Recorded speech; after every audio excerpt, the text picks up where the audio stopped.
오늘도 말씀으로 시작하는 하루입니다. 오늘 이제 본문은 어, 심판에 대한 열 번째 재앙인 이제 장자의 죽음, 모든 것의 죽음에 대한 심판에 대한 이야기가 다뤄져 있습니다. 오늘의 이야기를 조금 더 자세하게 들으시려면 제가 수요일 날에 어, 주일 날 본문을 가지고 설교를 했거든요. 그래서 오늘 이제 토요일이니까는 이게 연결되는 부분입니다. 그래서 그걸 듣고 여기 오시면은 좀 더 이해가 잘 되실 거라고 생각이 듭니다. 어 이제 열 번째 제안까지 왔습니다. 참 첫 번째, 두 번째, 세 번째 쭉 해서 열 번째 재앙이 언제 오나 싶었지만 금방 다가왔는데요. 참 이것을 보면서 하나님은 정말 놀라운 다방면의 각도로 그들을 좀 이스라엘 백성을 구원하시려는구나. 어떻게 바로의 마음은 끝까지 저럴까? 이런 여러 가지 생각을 해봤습니다. 이 재앙이 있은 후에는 이스라엘은 진정한 자유를 얻게 될 것이죠. 심판의 내용은 이렇습니다. 모든 첫 것이 죽는다라는 거죠. 여기서 첫 번째라는 것은 대표를 의미합니다. 대표. 그러니까는 다 죽어야 된다는 거예요. 다 죽어야 된다는 거지만 어, 그 가운데에 첫 것을 죽이는 거죠. 하지만 이스라엘 백성의 집만큼은 안전합니다. 왜냐하면 피를 바른 곳에 넘어갈 거기 때문이죠. 하나님은 심판하시는 분임을 우리가 깨달아야 됩니다. 바로의 죄악들, 나일 강가에 아들을 자식을 던지려고 했던 그의 행위가 이제 심판을 받는 것이죠. 끊임없이 노역을 시켰던 그의 모든 것들이 보응을 받습니다. 그들은 심판을 받고요. 이스라엘의 노역의 백성은 나갈 때에 승리의 쟁춤을 들고 그것에서 자유케 될 것입니다. 두 가지 핵심 내용을 좀 기억하면 좋겠는데요. 첫 번째로는 완악한 바로의 모습입니다. 자신의 생각과 뜻대로 모든 것을 좌지우지하려고 했던 그 바로의 모습을 우리가 주목해 봐야 됩니다. 참 웃긴 게 이스라엘을 보낼지 말지 모든 주도권을 자신에게 있다고 착각하고 하나님에게조차 협상하려는 듯한 그런 모습들. 아니면 심지어 협상은 또 결렬이죠. 그냥 싫다고 하는 거예요. 말도 통하지 않는 사람이고요. 우리가 이런 바로의 모습에 좀 주목해야 됩니다. 그렇지만 그는 결국 자포자기로 내보낼 수밖에 없죠. 그가 아무리 그 시대 당시에 신이라고 불렸어도요. 피조물에 불과합니다. 그리고 하나님의 진노를 피해가지 못합니다. 우리가 아무리 이 세상에서 대단한 사람이라고 할지라도 하나님 앞에서 우리는 피조물에 불과하다는 사실을 여러분 다시 한 번 더 기억하셔야 합니다.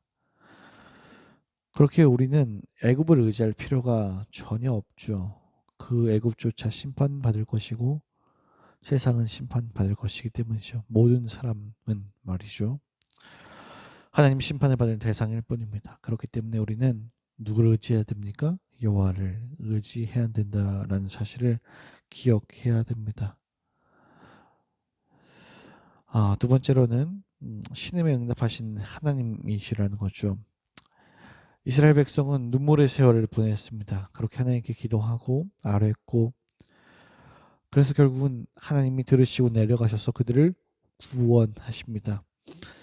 자신의 자식을 강가에 던져야 하나는 눈물의 부르짖음 소리. 그러니까 이스라엘 백성들이 얼마나 가슴이 찢어졌겠습니까? 자신의 자식을 던져야만 하는 그런 상황들이 말이죠.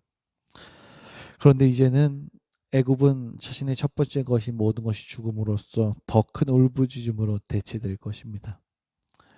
죽음이 난무하는 그 애굽 밤 중에 이스라엘에는 샬롬의 침묵이 흐를 것이죠. 아무것도 없이 노예로만 살았던 그들에게 이집트의 은과 금을 채워서 보내주신 분이 바로 하나님이시란 사실을 기억해야 된다는 것이죠. 우린 그렇기 때문에 하나님을 의지해야 합니다. 바로의 그 완악한 모습을 바라보면서 우리의 모습은 어디에 가 있는가에 대해서 고민해 봐야 되고요. 또한 그 신뢰 응답하신 그 하나님, 비록 지금의 생활이 포로의 생활에 놓여져 있고 아픔 속에 있지만 하나님을 끝까지 의지하고 믿고 나갈 때에 하나님께서 그들을 이끄실 거라는 그 믿음의 확신이죠. 이것을 가지고 살아갈 때에 진정한 자유가 있을 것입니다. 그분께서는 우리의 신앙까지도 응답하십니다. 그렇지만 확실한 건요, 우리의 방법은 아닐 거예요. 이해하지도 못하고 모든 것이 끝났다라고 생각하는 그때에도 하나님은 일하십니다. 어, 그리고 가장 확실한 것은 주님을 의지하면 하나님은 그 길로 반드시 인도한다라는 그 사실을 여러분 기억하셨으면 좋겠습니다. 우리의 힘과 우리의 방법을 의지하는 것이 아니라 주님을 바라보며 나아갈 때에 하나님께서는 이 바로의 완악함까지도 꺾으신 하나님이심을 심판하신 하나님을 기억하시고 여러분의 힘으로 이 세상을 살아가는 것이 아니라 우리들의 힘으로 살아가지 않고 주님을 의지하며 비록 지금의 생활이 답답하고 막막해 보일지라도 하나님께서 나의 한 걸음을 오늘도 이끄신다라는 그 믿음의 확신을 가지시고 그분을 신뢰하면서 오늘 이 하루도 걸어가는 저와 여러분이 되길 축복합니다. 기도하겠습니다. 고마우신 아버지 감사합니다. 우리를 이 새벽 가운데 부르시고 말씀을 듣게 하시고 말씀을 나누게 하시니 감사합니다.